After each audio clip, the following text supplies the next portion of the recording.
ticking clock. Hey, what's up, everyone? Welcome back to Hanging Out with Chops, the podcast about the recording engineer's life.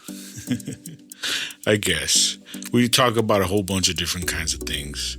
Studio stuff, live stuff, musicians stuff, all kinds of things. Once again, a big shout out to all you returning listeners and a big shout out to all you first timers. Hey guys, thanks for coming back. For you new guys, thanks for being here. I do appreciate it.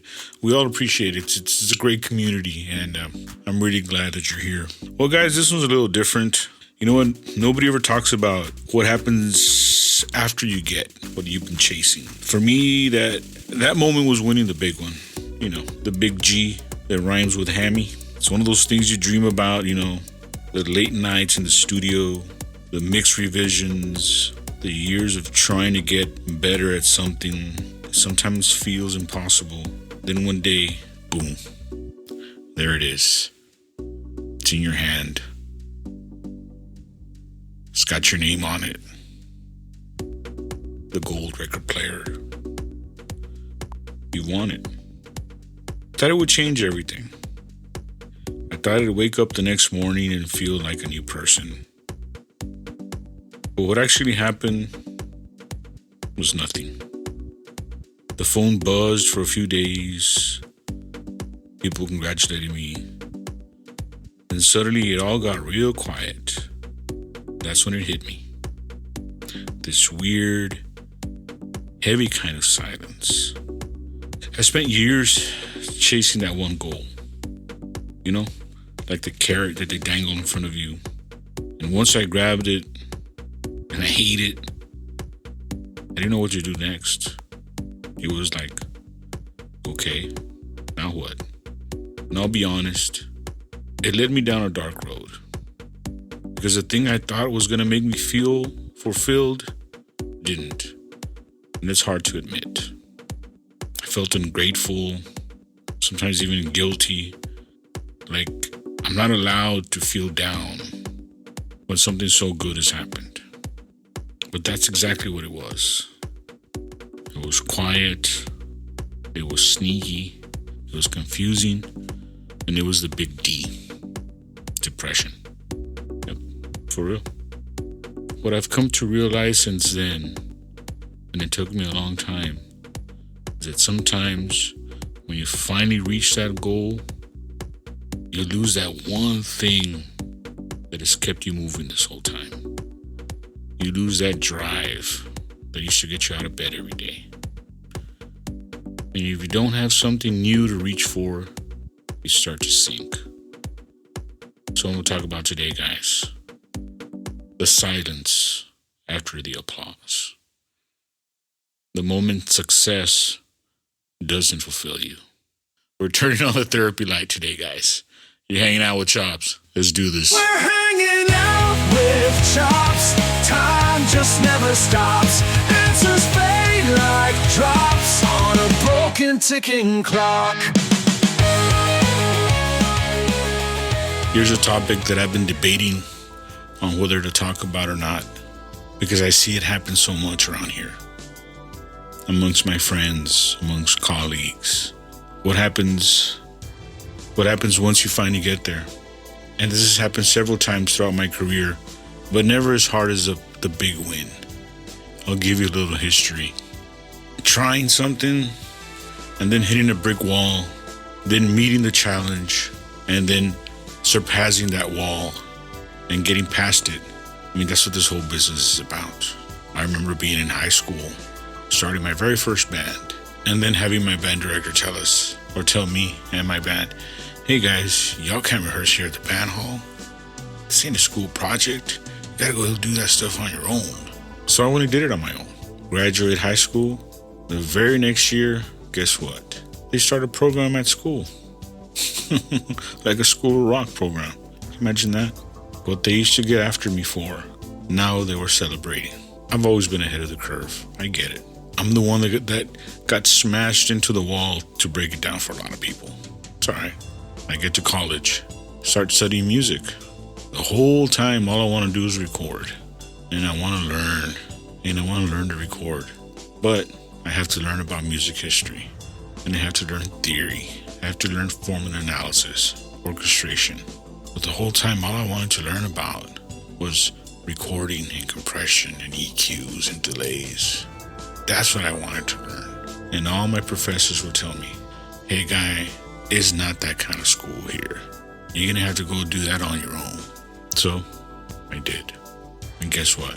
After I graduated college, they started a recording program. Ain't that something? Again, the thing they got after me for is now the thing they celebrate. Fine. Here's the ironic part.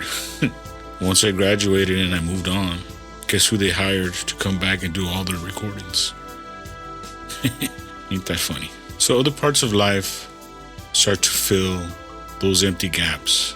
You know, you meet someone or you fall in love and you get married, and it seems like that part of your life is fulfilled. Your family and your family relationships have repaired and have matured, and now you have a great relationship. Great. And then here's all of these empty holes in your music career that you're trying to patch up and fix and fulfill. I guess that's the best way of explaining it. So I figured, well, you gotta have a hit on the radio. That's what it is. Cool. All right. There's my challenge. A couple years later, there it is. My song on the radio. Nothing changed. Got more jobs. Made a little more money. Well, you know what? It must be that I need to get my music on TV shows. That's what it is. That's what I'm lacking. All right. I do that. I jump on one TV show, 2, 3, 20, 30, 40, 50 TV shows. Money's great. Being able to flip to the channels at home and be like, hey, that's my song. Flip to another show. Hey, that's my other song. Cool. Somehow, still doesn't fulfill. Still, for some reason, doesn't fill that hole. Has to be movies. Has to be. All right. Another challenge. Finally, big movie. Got my song on there. This is the one. I remember that was the days of Blockbuster. And I used to love to walk through Blockbuster and be like, hey, see that movie right there? There's still a song there. But still, the hole was there. And then I started aiming for the big one. That one took a while, but I got there. And there it is. It's got my name on it. It's got the year. And then it got really dark. If this doesn't make me feel good, really nothing is going to. And that's when I had to take a big step back and reevaluate everything. That's why I wanted to talk to you about this. I guess what I want y'all to understand is that your achievements and what you do is not a reflection of who you are. This is not who you are. This is what you do for a living. Once I realized, and I finally got it through my head, that this is not who I am. This is what I do for a living. I finally made my peace. That's what it took. Then my direction changed. I wasn't in it for the glory anymore. Or I was not glory, but I wasn't in it to try to be someone famous. Because honestly, I've never been about that. That's not my thing. Because I just wanted to prove to myself that I could do it. You know, I always think of Rocky. He didn't really want to win the fight. He wanted to know that he had what it took to go the distance. And that's what I kind of wanted to know too. I just wanted to know that I had what it took to go the distance. And I did. But then you get to that part of, now what? So I refocused. And I suggest that you all do the same thing. But don't get to my point. When you start off your career, start understanding that it's not a reflection of you. It's a reflection of what you do. It's your job. It was hard, guys. The lack of motivation, man, that was a big one. What now? And I gotta be honest, it did get kind of dark. Started waking up later and later for sessions. Then I thought, okay, well, winning the next one's going to be the next prize.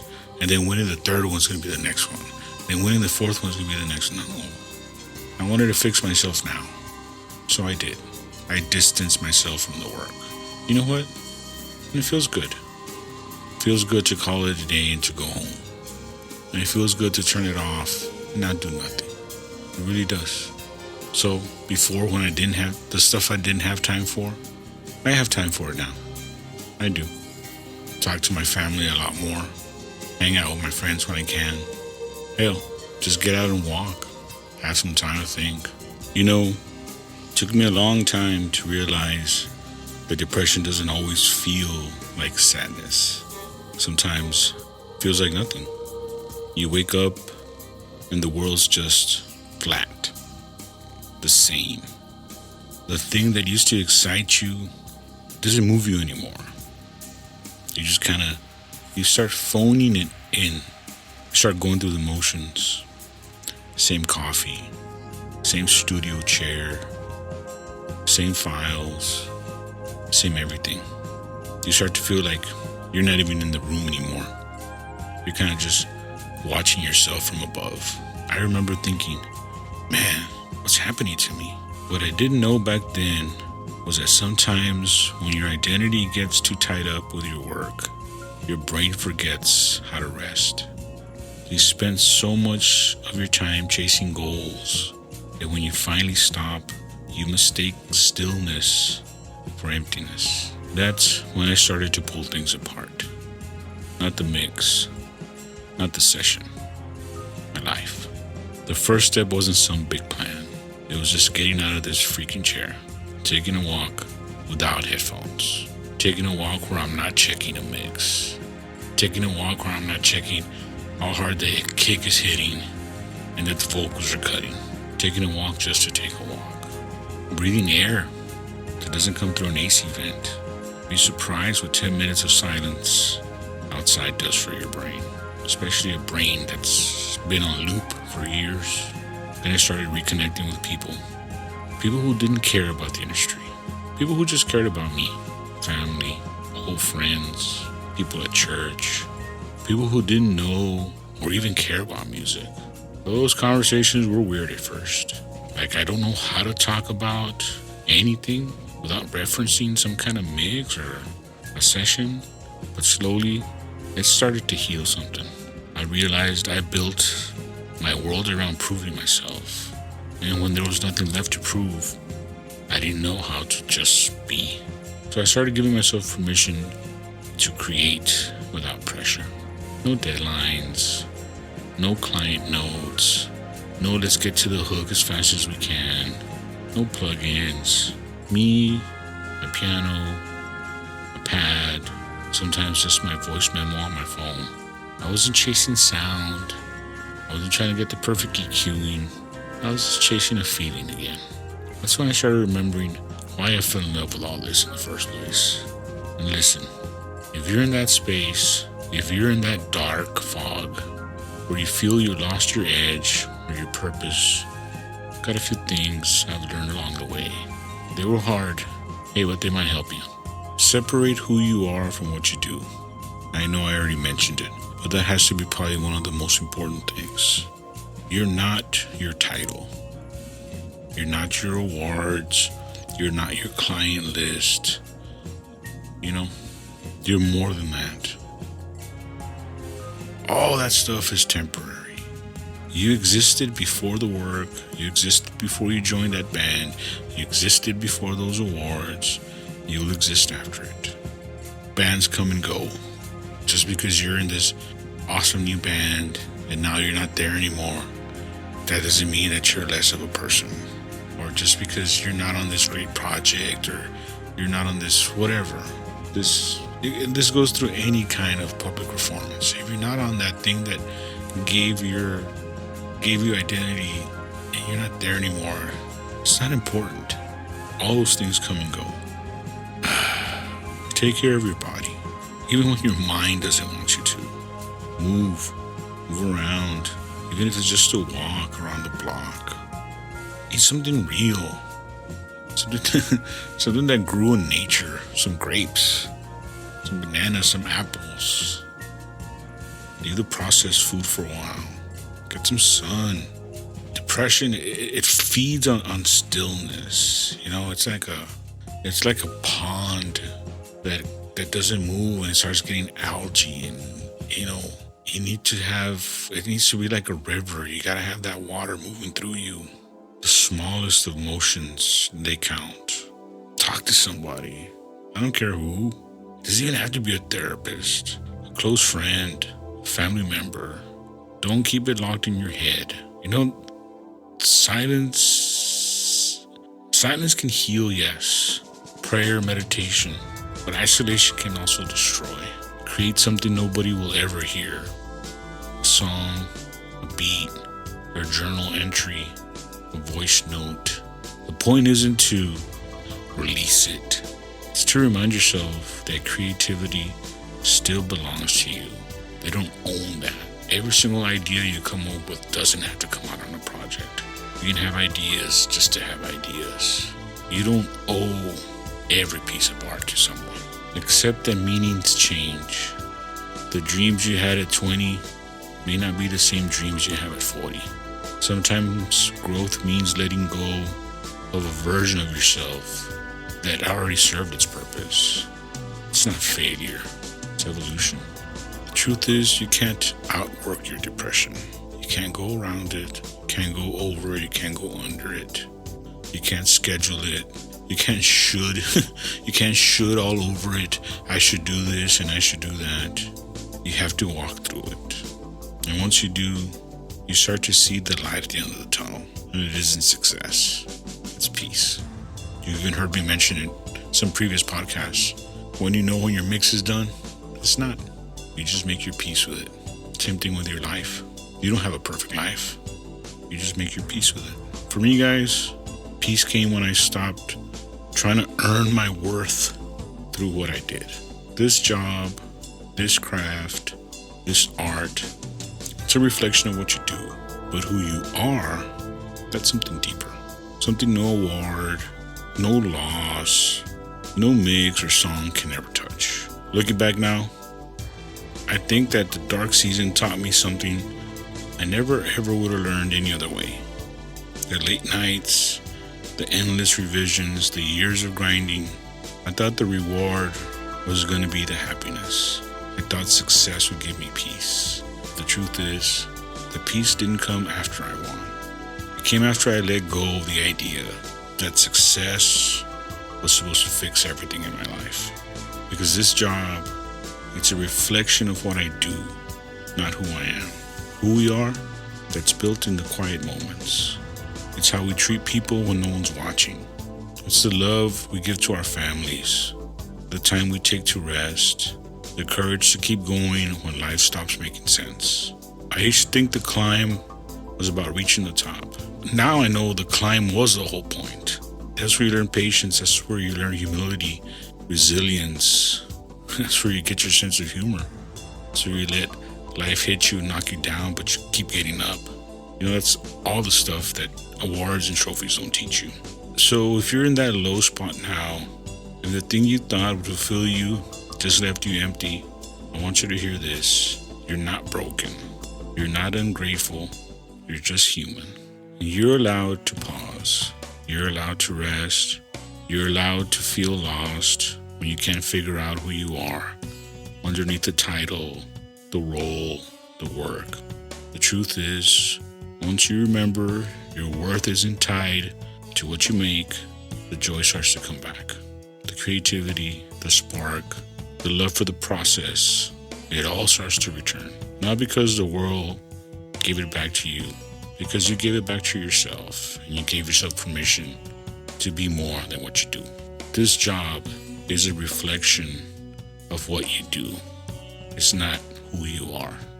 I know I keep repeating it, guys, but I need for y'all to get that part. And once you understand that, you start to find peace.